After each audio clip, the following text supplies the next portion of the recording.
In this video, we're going to build on our skill of making fringe and turn the fringe into confetti.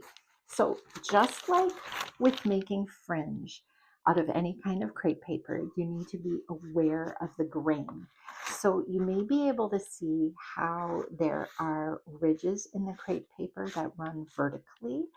Crepe paper artists typically consider the crepe paper with the lines of the crepe running vertically. So this is the top of the paper and this is the bottom. And then when you pull it, you're able to make these nice cupped shapes from the stretching. So confetti is a combination of two cuts.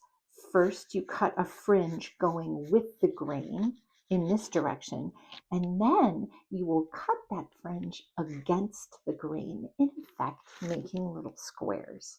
So the first step that I do is to make fringe. And again, I'm going to make the crepe paper in a little packet, and it does not matter the length of the fringe that I'm cutting. So here I'm cutting about an inch, and I'm using my thumb and my index finger to manipulate the paper and push it straight through the scissors. And when I get to the end, sometimes I do that bit by hand because there's a fold, and if I look through, I'll find that fold in my crepe paper strip a couple times. And then I'll look at the fringe and make sure that everything is cut mostly evenly, which it is. All right, so now I'm gonna fold this back up into a packet again, and I'm gonna switch to an overhead view because that is where the magic happens with the confetti. So first we fringe, and we're cutting with the grain vertically, and then we're gonna go against the grain. See you in a sec. I already cut some fringe here, and about an inch in length, or height rather, I should say. So there's, and then the portion below is uncut. And what I'm doing is I'm prepping a little packet. So I'm folding it over. So I got 4 layers, and that's the original direction that I cut, which was vertically. But now I've doubled it over. I'm cutting 8 layers at a time, and I'm cutting horizontally. And you can see a little pile of tiny squares accumulating. And this is taking me a while. So I have increased the speed to 5 times normal. And so you can see the pile of confetti accumulating, and it looks like I'm cutting at normal speed, but really this is quite sped up. And sometimes I cut sections at a time. Other times I'll cut across the whole packet, just whatever seems comfortable to you. And you're going to try and make even cuts. I try and cut a millimeter at a time or less. And in a moment, I'm going to start rubbing the confetti in my fingers, which smooths out the edges a bit so they don't look quite as much like little squares. Also, when I'm sorting through this, I can see if there are any pieces that are too large, and I can remove them.